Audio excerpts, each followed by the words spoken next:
Live. Just smile. Oh, I should have put my luchador mask. I completely forgot about that. Oh yeah, where's your mask, Steve? Do we have a couple seconds? No, we don't. Just put it on. I don't even know where I put it. It's somewhere in the AFTN logo. Hey everybody, I'm not sure if this is working or not because it's not working on my stream, but there we go. But hopefully you are joining us on this live YouTube stream. It's AFTN's very first post-game show. I'm Michael McCall. I'm Steve Pander. And I'm Zachary Adam Eisenhower. And if you are watching this on YouTube, send us a message in the chat, or you can also send us a message on @AFTN Canada on Twitter. So, yeah, we're going to talk about that Seattle Whitecaps match. I'm just going to concentrate on the Zoom. I'm not even going to look at YouTube. So if folk can hear us, they can hear us. If not, we'll upload this later. It says we're live, so there we go. So first of all, before we get talking about the game, have to show what I am wearing. This just arrived the other day. It is my Timperley Big Shorts FC Frank side bottom special commemorative jersey for 10 years after his sad death. And on the back of it, which I can't show you because I don't know how that will be in the stream, when he was playing for his own team, this is his own team that he set up, he was asked, what number do you want? And he's like 8 or 9. So on the back of the shirt, if you can see this,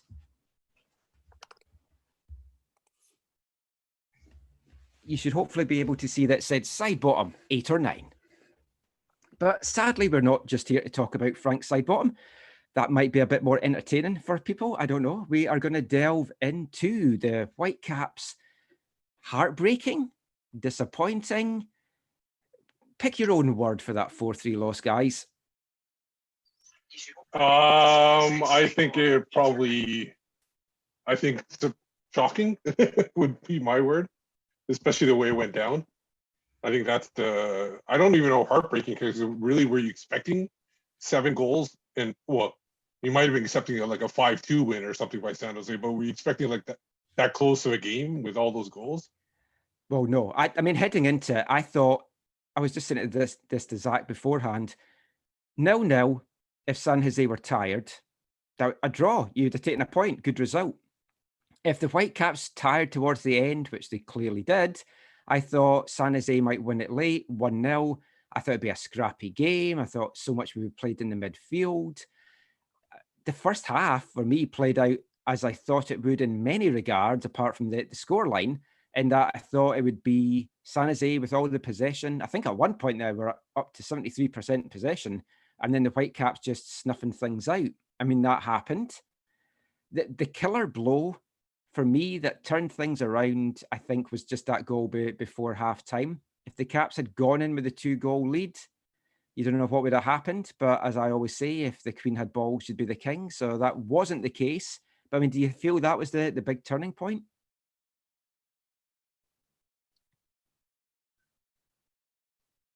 Go ahead, Zach. Go ahead, Steve. Remember, you're in video. Yeah. This is so different than when we're in the studio together. Steve and I usually give each other a quick look and know who's going to go next. I was expecting you, Steve. I couldn't see you. Oh, I do have a comment from the YouTube chat from Gordy. He said, expect nothing, but still get let down, which is probably like bang on there. I think that kind of basically sums it up, because I mean, I didn't expect much going into it. I've had a busy night. I was on the MLS watch along stream. If anyone saw that on Twitter, thanks for watching. I actually thoroughly enjoyed it, but it's kind of weird because I've never actually watched a football watch along stream, never mind being on one, but it was a lot of fun. I think that's maybe something that we could be doing. Yep, there I go. I'm blocking Anna. Yeah. Yeah, he's praying, like, obviously. Her prayers didn't work in this game. No. Did you tweet out the live YouTube link? I did, yeah. I didn't see it on Twitter right now. Well, I didn't tweet out the exact link, but I did tweet out our YouTube channel. So I'll tweet out the link just now while you guys talk. So talk a little bit more just about if you did think that was the big turning point in the game, or what had happened. I mean, yeah, the turning point I think was the 4 subs. I think bringing on fresh quality legs to change the game. Like I think I messaged you guys. I was like, this is the TSN turning point right here. And I said Wando's going to score a hat trick, and Wando scored one. Wando Doppelganger scored the second. Doppelganger, the other Doppelganger scored the third. Yeah, I agree. I think the mass sub did change everything, especially considering it was 3-1 at the time for the Whitecaps. And you have to look at that because that got them got those guys that were maybe wearing down off the pitch.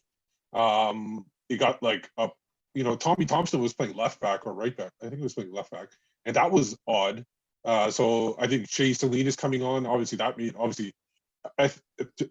was Alanis Alanis or Alanis or whatever his name is. Was he part of the subs too, or was he on the pitch? Oh no, he was a starter. No, he was on the pitch. But isn't it ironic?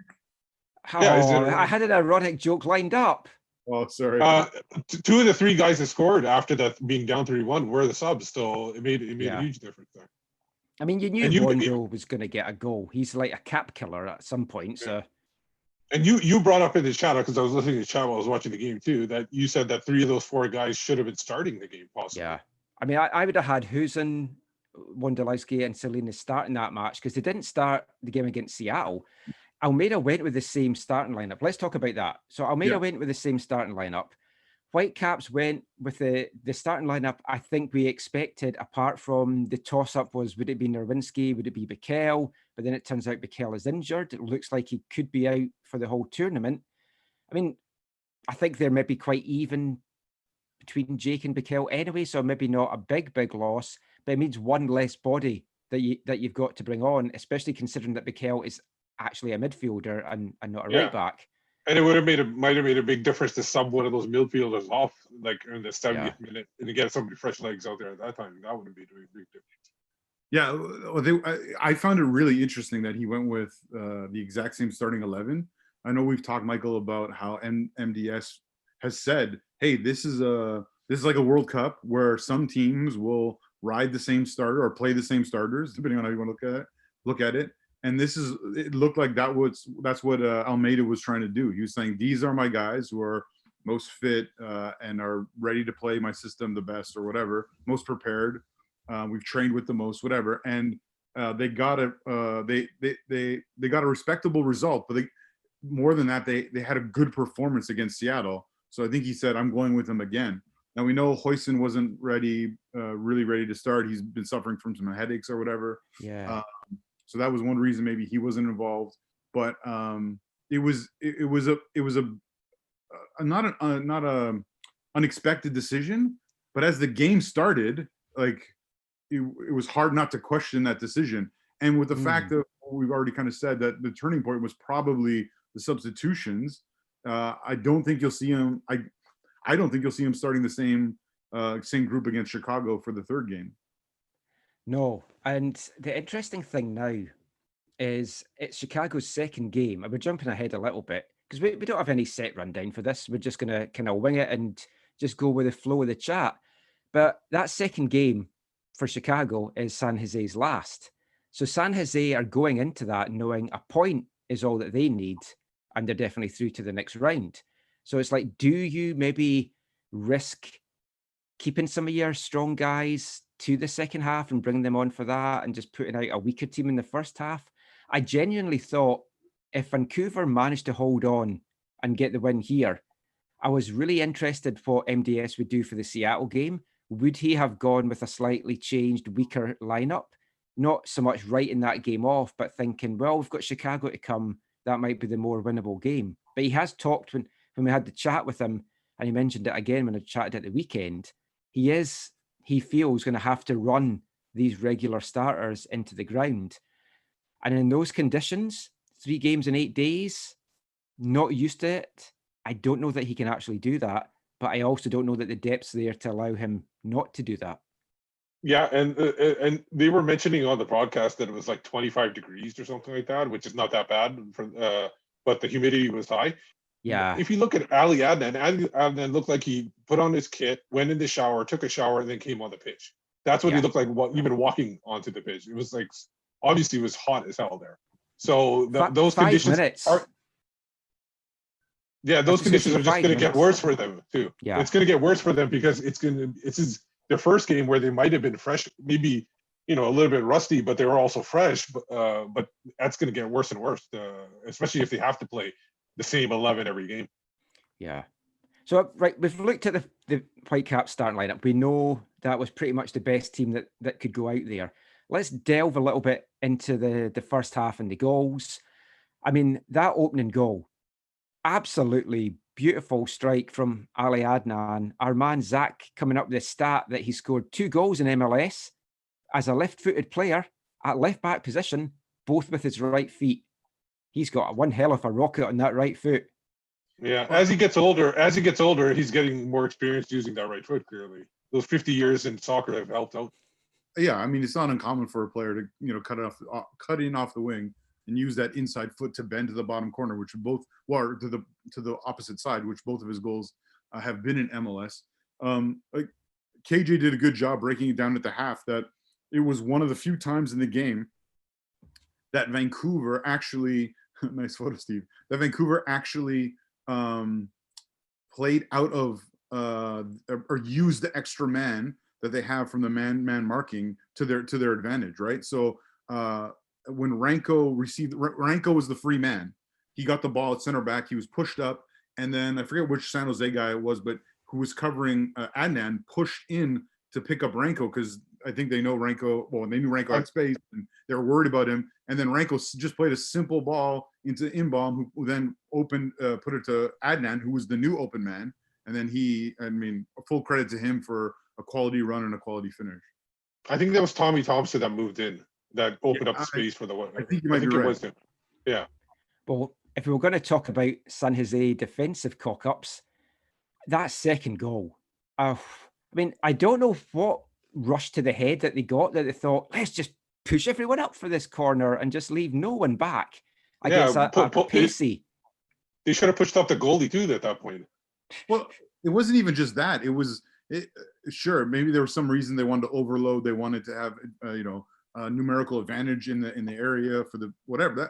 That's one thing. But then I don't know if it was taken short or whatever, but then to play it to the last man, like that was like took it to a kind of another level, not having a person back and then playing it to the last man, and then his touch or his pass being stripped, and then it was crazy. I mean, you could hear on the broadcast, right? Shad and them are calling it in the studio in Vancouver, and they're expecting another defender to come up and close down Reyna, and then like, oh wait, he's alone, like he's in alone. There's no one else.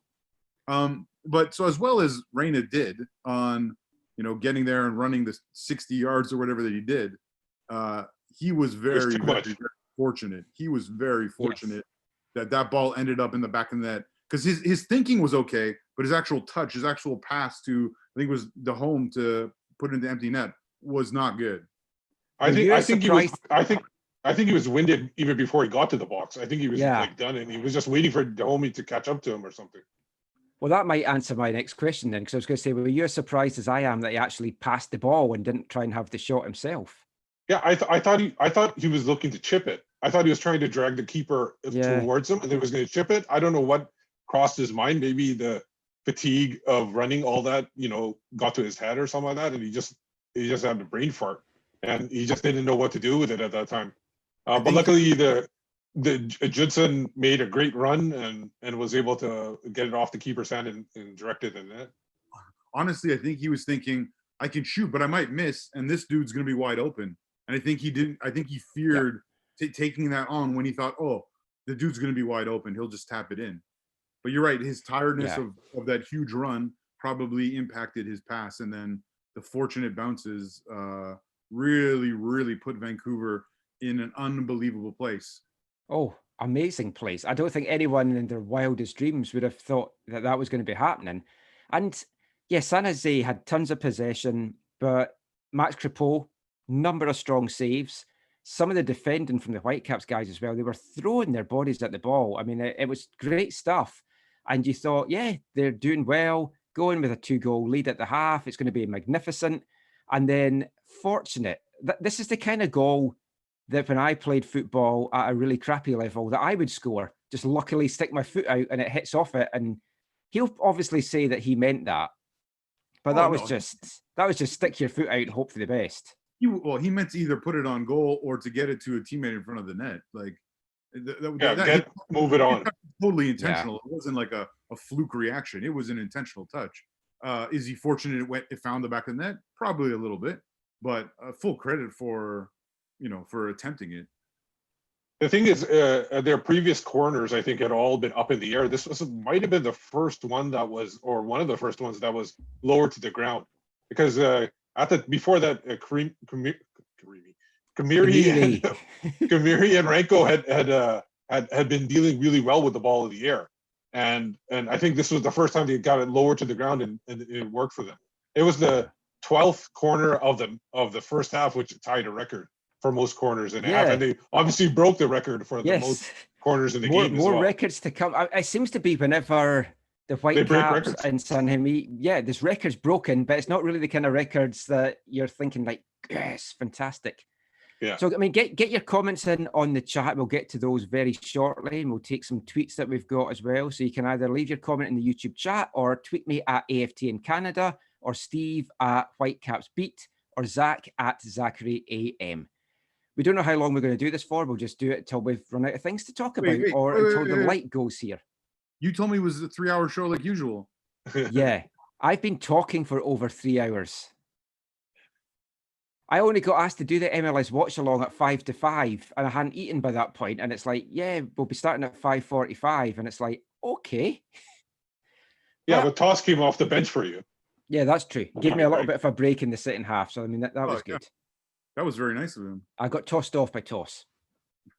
I might want to reword that. We don't have an edit button in this either. Oh no. No, we don't. Editing this, Michael. No delay. Michael, you're gonna have to self-edit. This will be a. I got. I was told when I did the MLS stream, no swearing. When that 4th goal went in for San Jose, I went, "Jeez!" Oh, but I saved myself. But anyway, just thought for sustenance, I have got a packet of McVitie's orange chocolate digestive biscuits. There is only one left, sadly. I've been keeping this for a while, keeping it for a special occasion. Does the orange element make you feel like it's healthy in some way? Well, that's one of my 5 a day. Fair enough. An orange digestive, a packet of chips, fish and chips. That's 3 of my 5 a day right there. Have mushy peas with it. 4 of my 5 a day. And fish is basically a vegetable, so that's like 5 out of 5. There we go. Isn't there like a chocolate snack in England that is like orange flavored or something like that? Like it's almost shaped like an orange. Like it's shaped like an orange or something. Yeah. Yeah, maybe Terry chocolate orange. We have them here. No, I thought it was back. I'm thinking back in the 90s. It wasn't here then.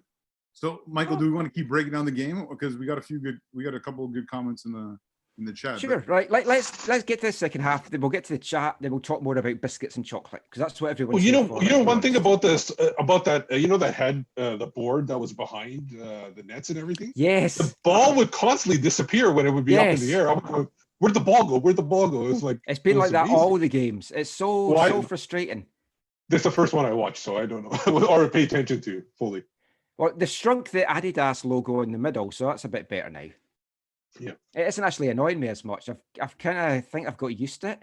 It's kind of like Stockholm syndrome. I think it's like you just eventually start to like it. Yeah, we all got to make sacrifices during this time. Yeah, I think I might have to sacrifice something for the next game because it was 3-3 when my wife came downstairs, and as soon as she came downstairs, San Jose scored the winner. But we'll come to that. So it's 2-1, second half. We talked about San Jose, freshened it up. They brought their 4 subs on, and you thought, yep, that could be a bit of danger. But the Whitecaps had got a 3-1 lead. We talked about defensive mishaps or giveaways. That was a howler, which somebody wanted me to have said in the MLS thing, and I didn't. But what a howler. That was Vega. Good goalkeeper, but I mean, Milinkovic, you have to give full credit to him because his anticipation of that and jumping in was fantastic. But I've no idea what Vega was thinking about. That was the biggest mistake by Vega since Pulp Fiction, when he left his gun out didn't take it with him into the bathroom. I don't know if you Well, I was remember going to say, it wasn't so much Marlena on the wall as the writing was on the wall for San Jose by that point. Yeah. I mean, just when you thought the second goal for Vancouver, was going to be the biggest, gaffe by San Jose in the game, they like one up themselves because it was howler is the right term, Michael. However, I think on this occasion too, we also need to, like you did with Milinkovic, we need to give credit not just to Milinkovic, but I think this is an important place to talk about some of the work that the coaching staff has done, because ever since MDS came here, he's talked to different people at different times in different ways about a high press and about what that will look like and how they'll use that, and how it, especially last year, it didn't really look or feel the way he, some of us thought it would, and all that kind of stuff. But that was a result of some high pressure. Like if they're not pressing in the way that they were, I don't think that mistake, that poor pass is punished in that way to result in what should have been like a match-winning goal or a match-clinching goal. Yeah. So Yeah, I mean, full credit should to have them. closed the game off. Totally. Should have closed the game off after that. And yeah, you have to give, like, we'll talk about what Mark DeSantis said in his post-game presser in a sec, but he talked that there were positives, and there were positives. I mean, 3 goals, we weren't expecting that, considering especially that there's no actual number 9 on the pitch. Defensively, we were poor. And we talked about this, a concern in the last AFTN soccer show that came out on Sunday, which we didn't have you on, Steve, sorry. Yes. But we've got you on this. Yeah. I'm happy. I'm happy. It doesn't mean. I'm missing the But match. I was already a think 3-hour show. I didn't have time. I think the biggest issue. I know you're saying defending is poor, but once again, the midfield didn't do its job in shielding that defense, and the defense was just like all over the place trying to block anything. They should have done a better job. The wingers, I felt, didn't do very much defensively either. I felt they didn't come back enough to help out either. So that whole area between the back line and the front line, that was too much open space for them. They were able to do whatever they wanted. Well, I think it was Sam Rowan that tweeted out that Russell Tiber only had 9 touches in that first half. And it's like, he's your defensive midfielder that you would be expecting would be on the ball a lot. 9 touches and a half. That's like crazy. Yeah. Inbaum again had nobody to play with really in the midfield, and I think that hurt him. I think they need the second guy. I think Bikel would have been an ideal person in that midfield with Owosu in them. Yeah, sorry, Steve, did you just say that Inbaum only had no one to play with in the midfield? Because I thought Owosu, I felt Owosu was not bad, but I still feel like he should be that guy that's at the back point, and then if you have another talented guy with Inbaum, the 3 of them would be a good connection. I think Tybert's a guy you want off the bench at this point. Yeah, it was not. I mean, yeah, but you look at who was in that midfield, and it's like there wasn't much to choose. No, there wasn't. That's the problem. Yeah. Tyber was sort of playing what his dream role was back in the residency, although his dream role would be to play under two strikers. But I like. I mean, Owosu now will probably be out for a period or whatever. Hopefully not, but he might be. Well, it might be just cramps. It could be cramps. It doesn't know if it's an actual pull. You never know because. Well, I don't know. I'm not a doctor. I can't play one from this far away from the Orlando. I'm not a doctor either, but I've had a cramp before, and that didn't look like a cramp. Oh, no, but it felt like a cramp. I felt like a cramp because when they touched it, he was like, that's when he was like actually went in pain when they actually tried to stretch it out. Fair enough, yeah. So let's talk about San Jose's comeback. And like, for all that we might want to pile on the Whitecaps for various things that I'm sure we'll get to when we get to the chat here, from what I've seen and some of my tweets that I've received, you have to give a big credit to San Jose, because the fighting spirit that they showed to get back into this match was absolutely tremendous. It was what you would be wanting from your team that's been behind for the whole game and that's 2 goals down. To come back like that hey, sometimes you just have to take your hat off to them. Michael, a couple of things just because they're about what we're talking about right now from the chat. Sure. Our good friend Aaron Campbell says 9 touches. Reina gets more touches in his David Lampark men's league game every week. And then Yerky21 says Owusu is the only guy who seems to be able to pull a trick out of his sleeve from time to time. Yeah, he is going to be a big loss. You kind of have to feel that, and especially with the rest of the guys that was down. Like, this is a team that is missing 7 to 8 starters, and you shouldn't give up a 2-goal lead. And at least if you've given up a 2-goal lead, you should hopefully come out of the match with a point. But the second goal for San Jose, which I do think that Hussein was offside, the angle that I saw in the replay, which I couldn't delve into because obviously I was doing the MLS talk along, and I'm saying they've just showed a thing on the TV here that it looks like it was like offside. And then they're like, nope, video review, not given.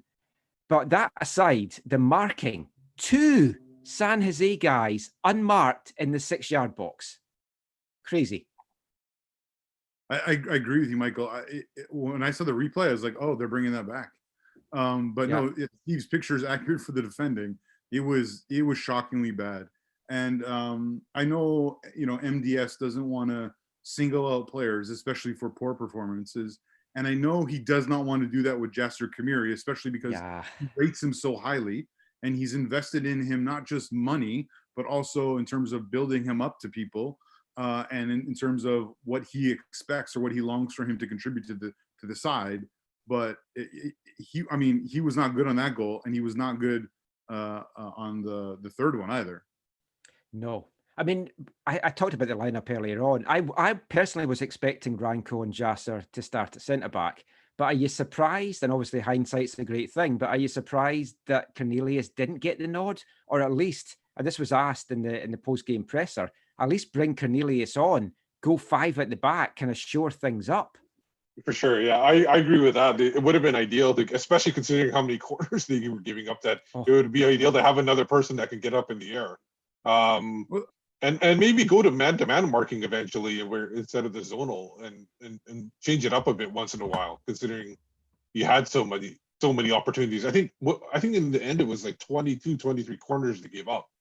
So you got it in that sub when they did Owusu, they could have brought in Cornelius too for somebody, or even for Owusu they could have brought him in and brought somebody back, because they had basically midfielders all over they had no strikers going on, so anybody could drop back.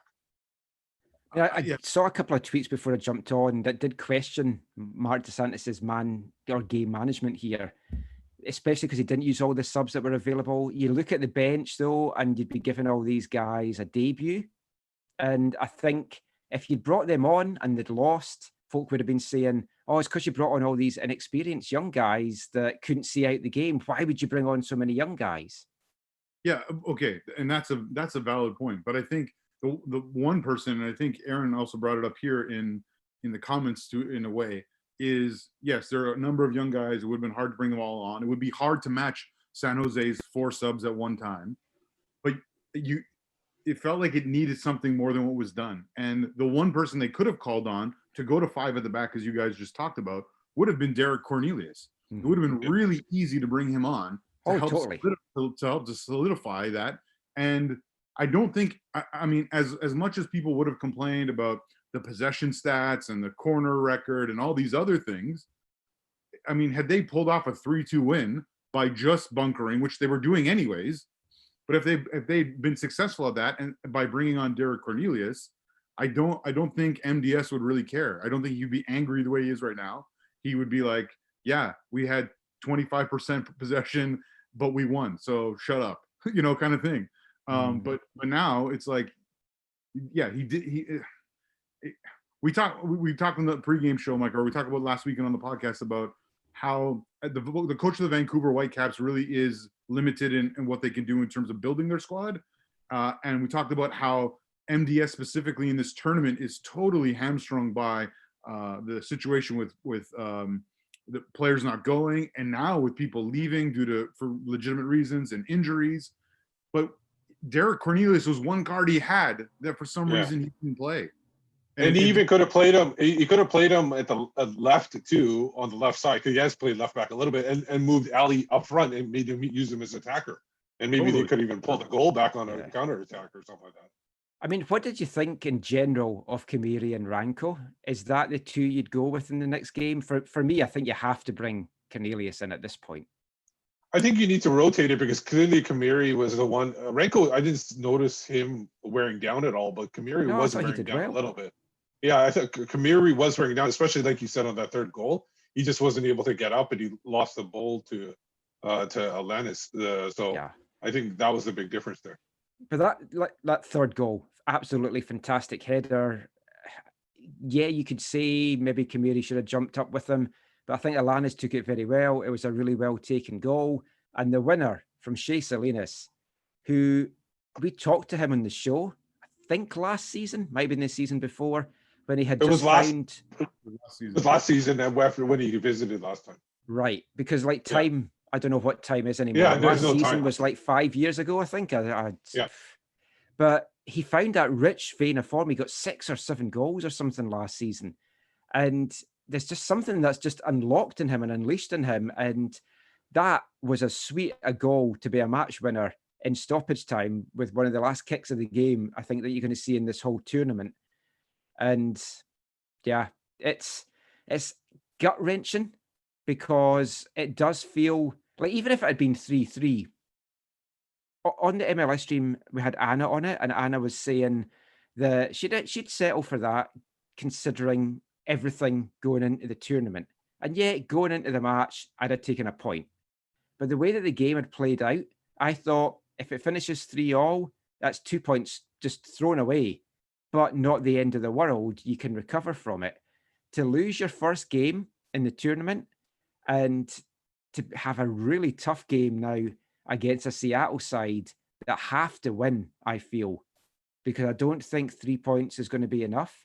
Especially, in fact, they'd only have 2 points if they drew, so they have to win going into this game on Sunday. This is not good. The only good thing from the Whitecaps heading into the Seattle game is Seattle have looked terrible at times. They've looked drained as well. Pacific Northwest, and this you must be disappointed. Yeah, you must be disappointed on that, Michael. It's your team. Gutted. I mean, I've got my tattoo. I'll show you later. My I Heart Jordan Morris tattoo. Yeah, I do heart him now though because he's playing pretty crap. So I mean, that's one thing. Going back, I agree. The third goal was again, Jasser just got beat. Like the man came in behind him. Like when I first saw the replay, I thought he didn't jump, and then you see that the guy kind of beats him into the air, and as Jasser goes, he kind of runs into him. But yeah, the winning goal, like I really I got to connect well with Shea Salinas in 2011 and beyond, and so I'm just really, really happy for him. He's a quality dude. I did mute Zach. He's a quality dude, and he's like one of these players in MLS who's kind of never given up, right? He's been like an expansion pick like 2 or 3 times or whatever it's been, and but he's like fought and worked hard, and even though things didn't work out here for him, he's shown his quality, and he's one of those. He's like wine, like he's gotten better with age. And just to see, like, now he's predominantly a fullback when he was always been a wide midfielder MLS. Yeah. So I'm just really, really happy for him. And the goal itself was like almost like symbolic of his entire career, right? You work incredibly hard and you fight till the end. And so just really, really happy for him. And the celebrations were great. And there was smoke. Oh yeah, because I thought somebody slipped in a flare. Yeah, apparently. Well, there. I thought it was smoke, but then someone said they think it was just the magic spray getting sprayed. Oh. But either way, if they've got a photo of that, that's an iconic photo. That's like an absolutely no social distancing though in that celebration. I'm a bit appalled. So I think they should be docked points for that. The thing is, I want to mention about Salinas too. I remember when he left Vancouver to the San Jose, a lot of people are saying, "Oh, he's just gonna, kind of trail off and end his career with San Jose." And he's still there, all the way up to 2020. The thing is about the goal too, not only hard work but intelligence. Because I'm almost positive he knew that ball was coming towards his hand, and he moved his arm back.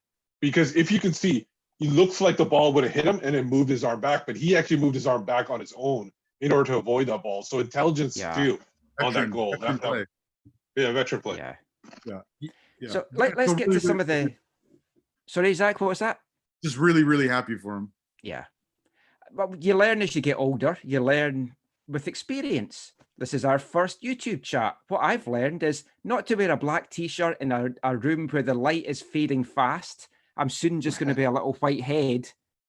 Like a raccoon? Possibly like what's behind Steve. Maybe I should just take this off like we do in the studios. I'll join you, Michael. Okay. For anyone that's tuned in late, I am wearing my Timperley Big Shorts FC Frank side bottom t-shirt. Speaking of shirts off, maybe that was a San Jose Ultra that got in the stadium with whatever that smoke. Possibly. Right, let's get to our YouTube chat. I'll try and get this up just now. So we'll just go through them. If we can all get it up, we can take some of these each. Yeah. So thanks for everyone for tuning in. I think we've got 34 watching live. And I'm sure I got 41. Oh, I'm probably not updated. So yeah, let's just go through this. So Aiden C97 says, since we play against Seattle in a few days, based off the result here tonight, what do the Caps need to do to beat Seattle? Survive and not give up too many corners would be the first two things. Are they allowed to sign players, Michael? Sadly not. They're going to have to go through the quarantine. I don't think there's enough time for that. Do you think there will be a lot of rotation? Or as Mark said to me at the weekend, is he just going to run the guys into the ground? I don't see how many players are left.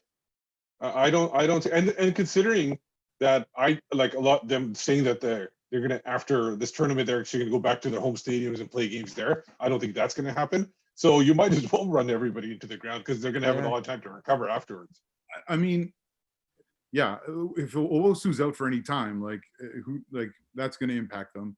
But, you know, again, going back to the weekend's podcast, Michael, like I was wrong. I totally thought they would not have enough time to do a false nine with Jordy, and they, I mean, to their credit, to some degree, they made that work against San Jose. I'm not sure if it would work the same against Seattle, especially with how their center backs are. But I don't know what they can do really, because if they approach it the same way and they continue to drop deep and deep and deep when they're under pressure the way they did today, I think Seattle is going to be even more efficient in terms of taking chances.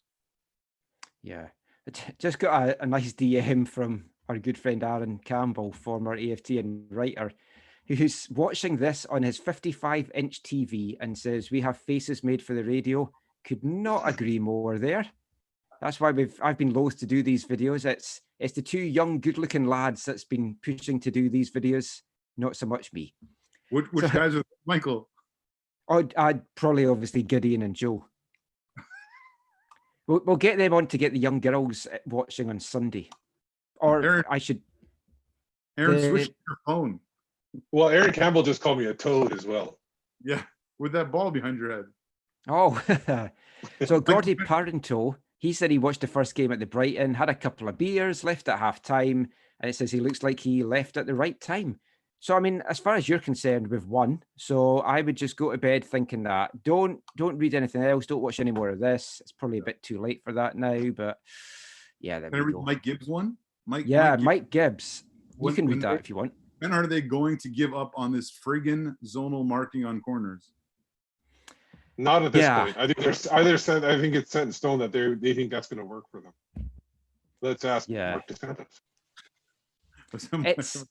I think because San Jose plays zonal as well, there was no way they weren't going to do zonal for this game. It doesn't seem to work.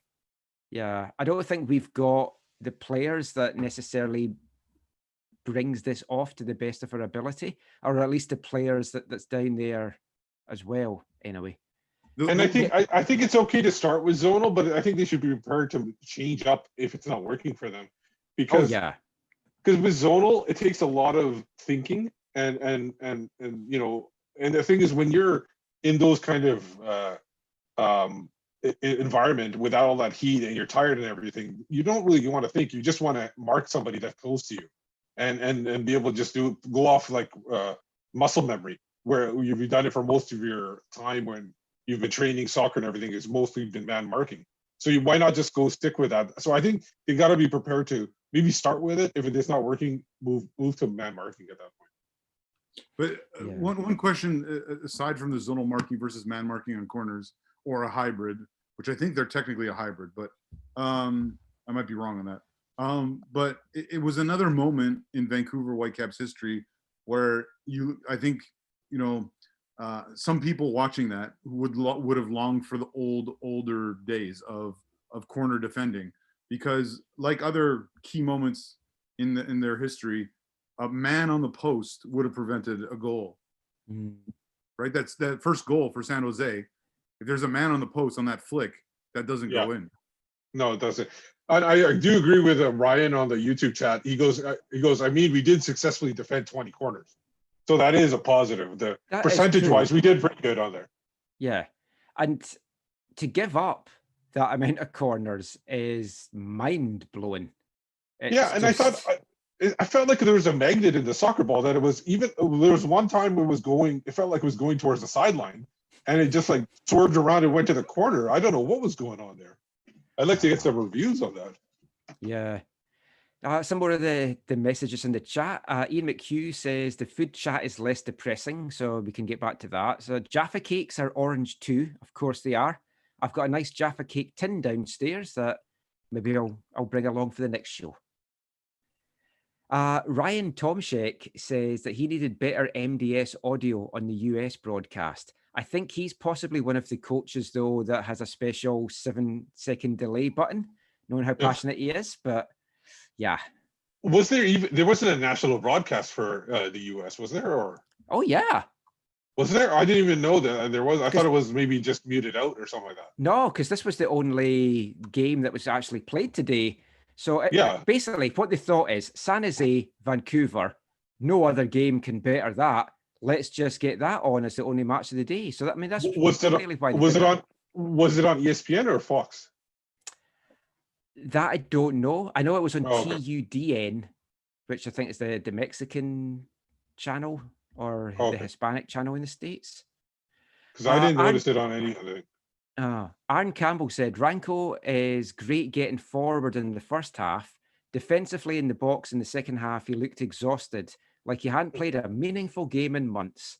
And of course, this was Ranko's first minutes in MLS. And to throw a guy in these conditions after not playing games for so long, I mean, it's going to be tough for anyone.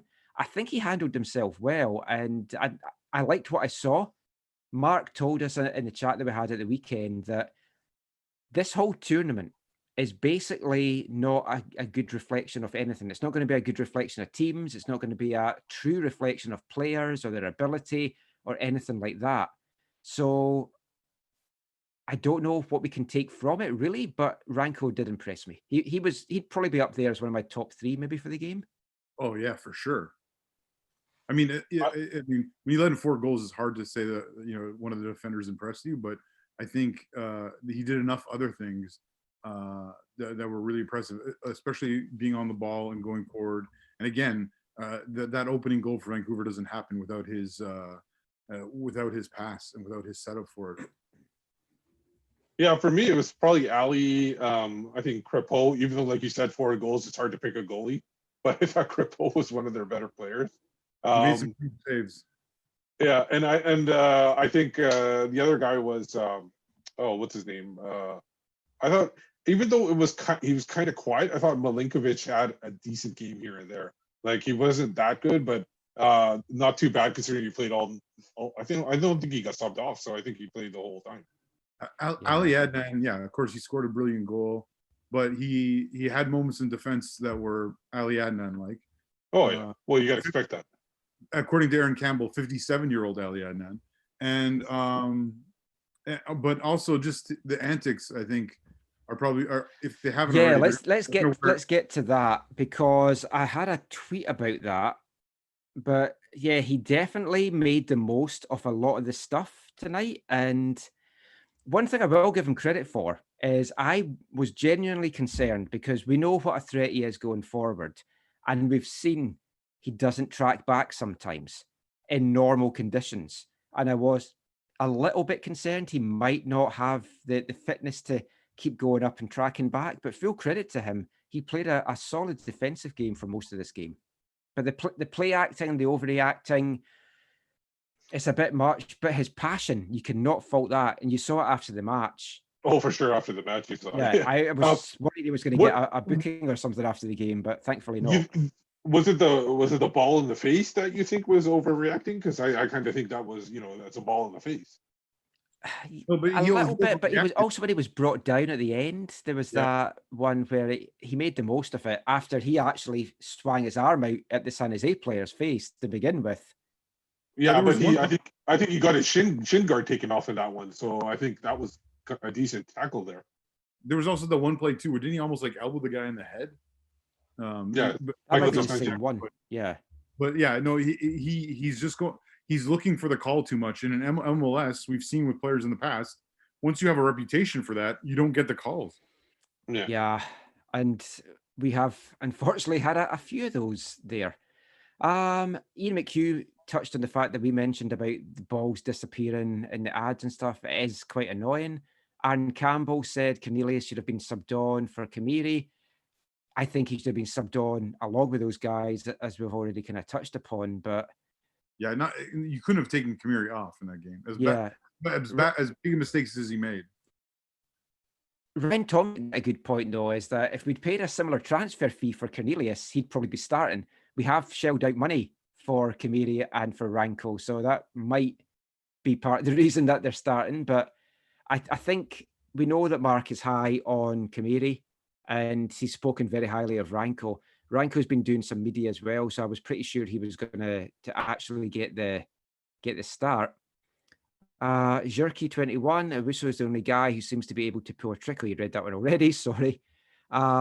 Christian Pereira, if you're still on, he says, go Columbus Crew, who looked so impressive. Yes, it was against Cincinnati, but they've looked impressive, and I would not be surprised if they made it deep semis, maybe even to the final. They could be, don't know if you can even say that they're a dark horse, but what Caleb Porter's done there is looking good. He seems to have worked his magic there, and I think they're going to go far in this competition.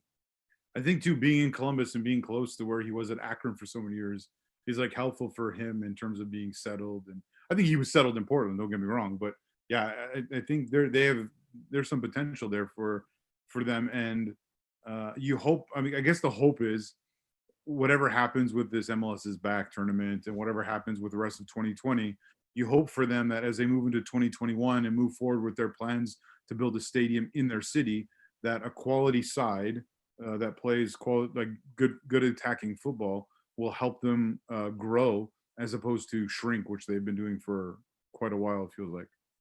Was Porter wearing his scarf on the sideline in this game? Last game? No. Too hot for that? Oh, yeah. No, he doesn't wear Timbers Army scarf anymore. Oh, Struden asks, can we from this that we still know how to bottle it? I don't want to say that we bottled it because I think we just tired, but I do think a lot of it has to go down to the game management as well from NDS. I think there is a lot of questions as to how he did it. I know why he probably won't have wanted to bring the subs on, because you look at the bench and they'd all be making their debut. It's a string of young guys. Just some of the things that MDS talked about just coming out of the press conference, I quickly jotted them down. He made it clear that he feels that the players weren't ready to play 90 minutes, never mind 100 minutes, but it's what it is. So they just had to make the best of what it was.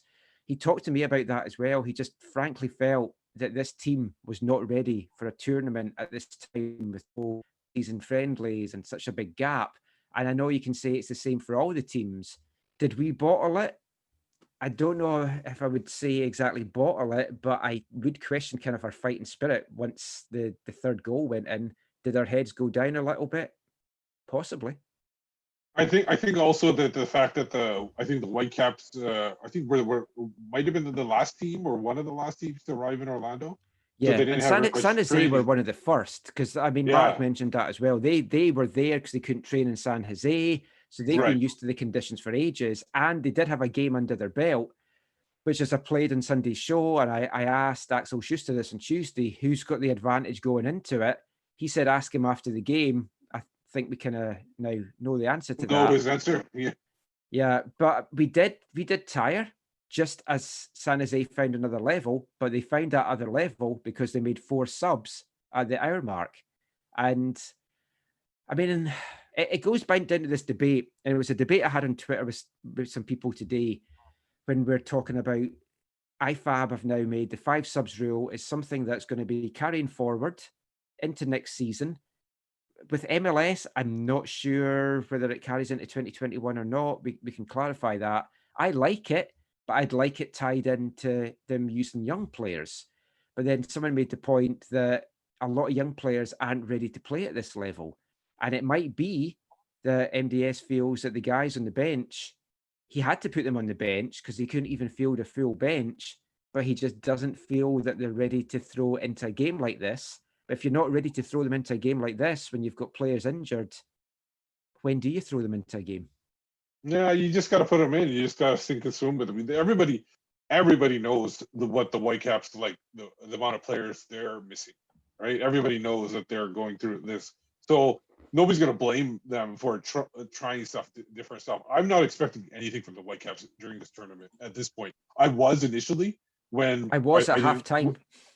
Well, no, I was initially when they scheduled it and I saw the groups and everything, and then but then when the players started dropping out, and then FC Dallas dropped out and got replaced with Chicago, then you kind of thinking, okay, maybe this is not going to happen for them.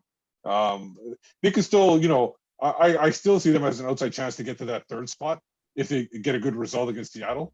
But because I think a couple 3rd place teams make it through or something like that. If I'm Yeah, 4 is going to make it through. So, like, if they beat Chicago, yeah, and they finish 3rd in the group, but they could still beat Chicago and not finish 3rd in the group. They could finish on 3 points and be bottom, which is Scotland at World Cups. We went out of every World Cup on goal difference. Brought that up.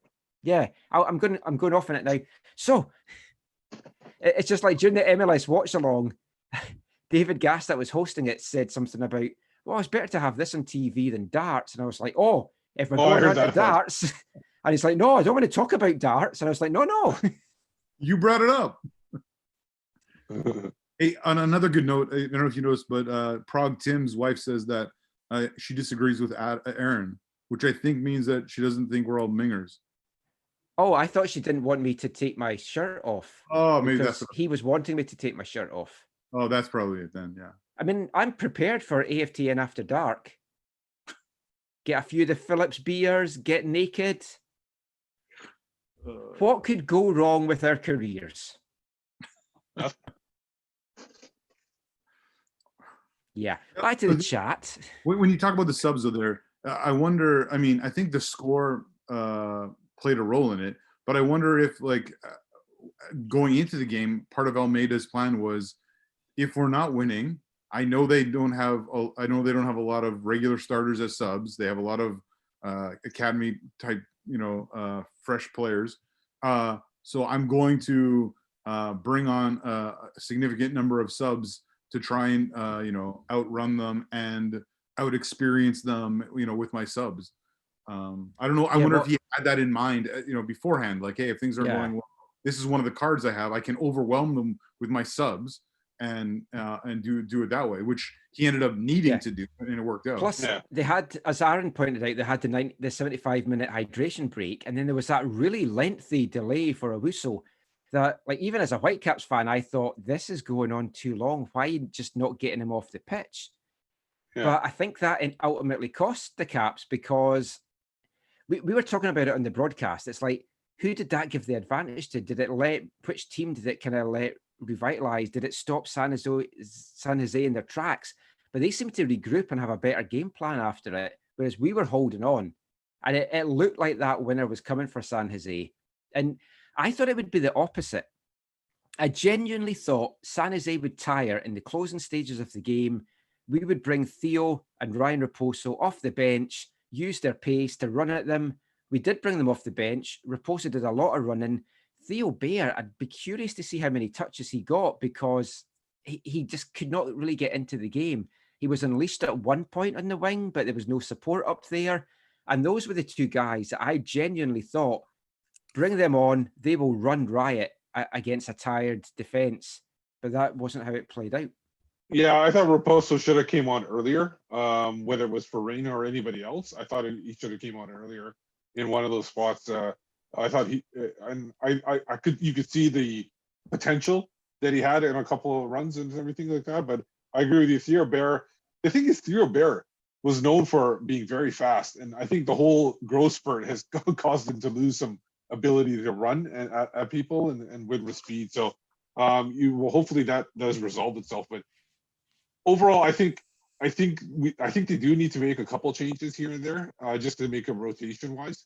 Especially, I don't see Milinkovic starting in the next game. I think they'll probably bring in somebody for him, just to rotate around, because I think he played the full match, didn't he? Or he did, but yeah. I think, I don't know. You want to try and stop Seattle getting the win. Yeah, a draw's not bad for us if we do it in the last game.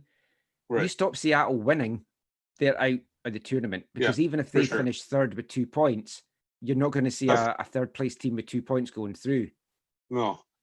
The thing is, the one thing I do see as a positive going into the next match that you can take out of this is their high press. If they're able to maintain it for more, especially like really high up the pitch, like the Vega goal, when Vega gave it away, and a couple other things, even the Aliana goal was due to the high press because they were pressing them. I think that can really work an advantage, especially against the Sounders, who seem very fragile at this point. Yeah, just do some more chats, and then I don't think we've got too much more to really chat about in this one. Don't want to make this too long for everyone, unless everyone just wants us just to chat about nonsense, but we can see. Ryan Tomczyk asks, do we go back to the 4-4-2 with Bikel and Owusu, or probably Owusu out now? Yeah. I don't know. 4-4-2 would work.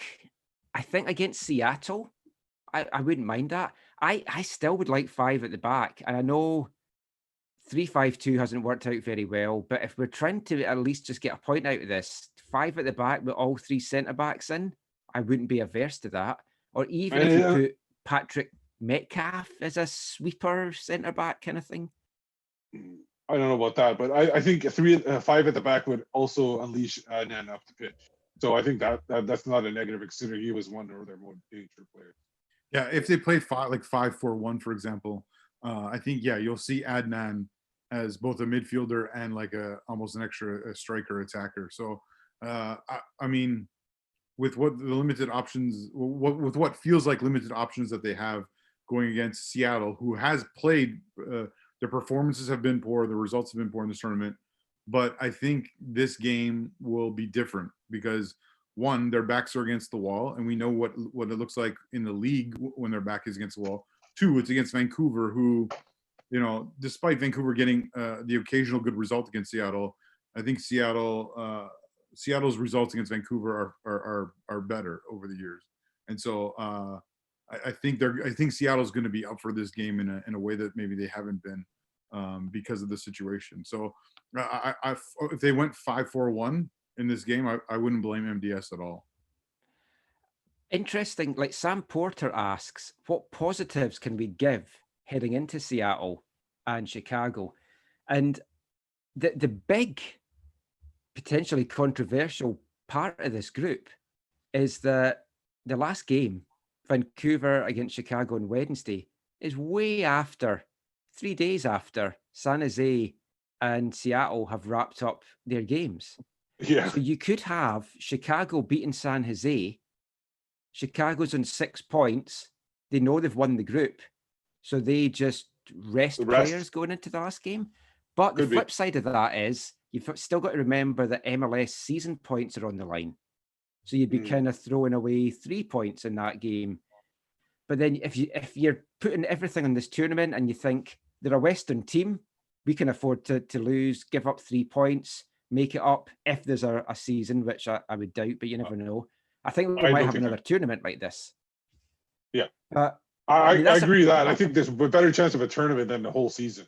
yeah. I think that's a positive though, in that if Chicago beat San Jose, they've won the group, and also San Jose would be on 4 points and pretty much through as well.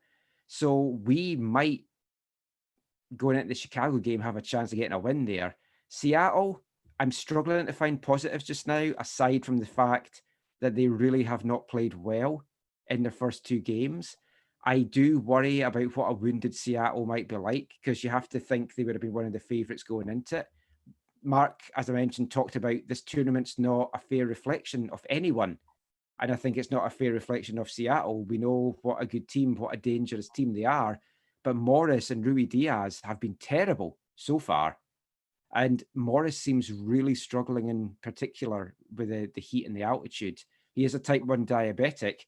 I'd even question why he even went down to that tournament. Yeah, No, I no, don't know what you said. You just said altitude. I know. Humidity is what I meant. Yeah. Okay. Like it's less than 100 feet above sea level. The pitch was higher. Yeah, I know that. I think yeah. those, you're right. The one thing about, like, you know, with this whole World Cup style tournament is each game will, as you go into the next game, all the other games around it will shape it, right? And also who's, because this tournament is not like a World Cup in terms of scheduling. You know, when the games are and all that kind of stuff will shape how teams will approach these games. So you're right. If Chicago can secure a spot or secure top spot going into the last game against Vancouver, then yeah, I think they'd be foolish not to you know, try some different things with their lineup. Yeah, and I think we'll all be rooting for Chicago in that one for sure. And I think, like, Navid Masinci, our good friend, has asked about Wando changing the dynamic of the game. And I think that is important, because you're bringing a veteran, not only any veteran, but like the leading scorer in MLS history. You're bringing a veteran off the bench. Then you look at the Whitecaps bench, and it's like, oh, who's potentially going to change the game in that one? Oh, maybe a 20 or a 21-year-old. So, I mean, that's the big difference in this. And there's no doubt when Wando came on, he gave them some fire, and getting the second goal, everyone was pumped up after that.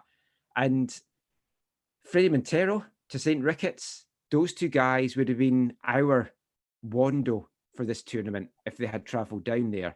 To Saint was on the MLS watch along, and he's absolutely gutted that he can't be down there. But I mean, Freddie, you know what he's done recently coming off the bench.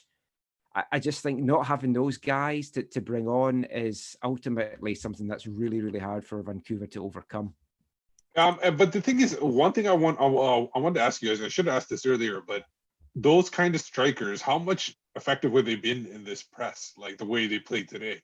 Like it would have been a totally different game that they played. It would have been this exact same game. So I don't know how much that would have affected it or not.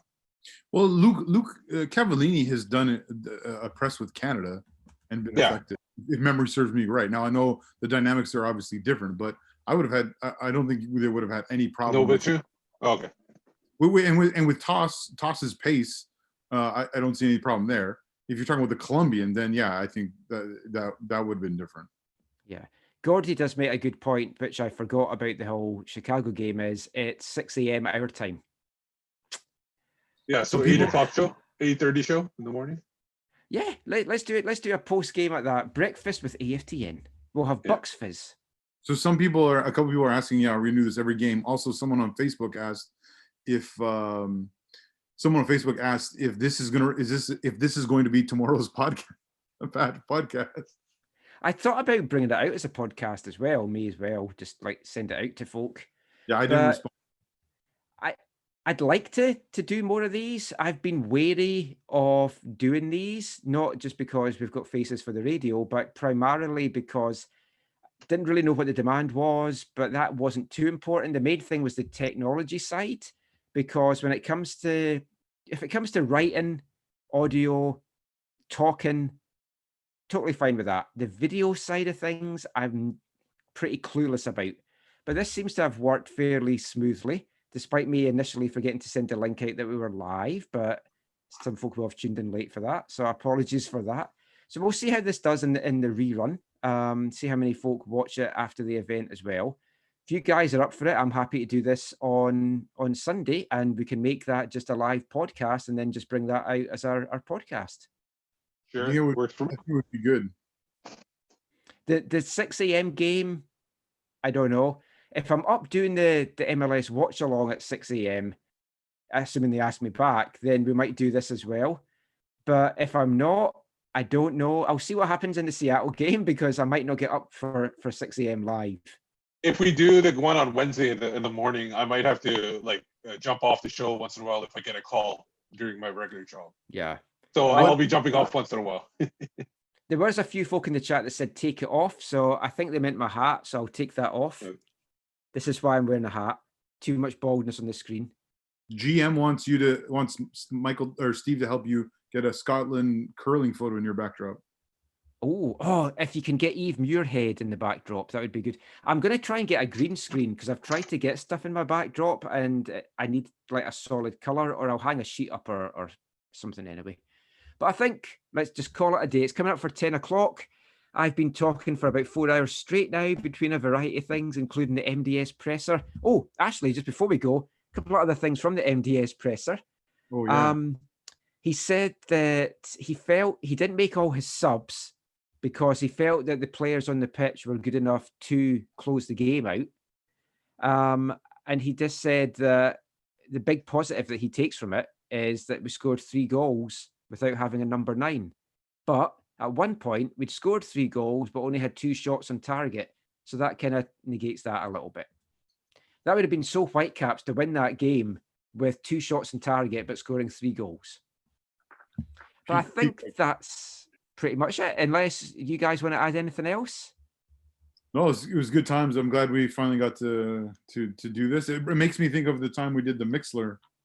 Yes, Greg Petrie brought that up today when I said this is our first post-game show, and I was like, of course, that wasn't. And if we get enough pledges, then we will start to get naked. Just a little bit of tease for all the viewers there. I love stripping off, as Zach knows, in the studio up at UBC. A bit awkward because the studio is open for the first hour that we do the show. But apart from that, thanks to everyone for tuning in, and hopefully we're back on Sunday. Before we go, lads, so let everyone know where they can find you online. You can find me on Twitter at WhitecapsBeat. For me, it's at Zachary AM on Twitter. And of course, you can give me Eve. I love Eve. It looks like she's about to bite Steve's head off, but yeah. She won the World Junior Curling for Scotland here in 2009. I was a volunteer pre-Olympics for it. And she just knew me as the Scottish guy, so I was quite happy with that.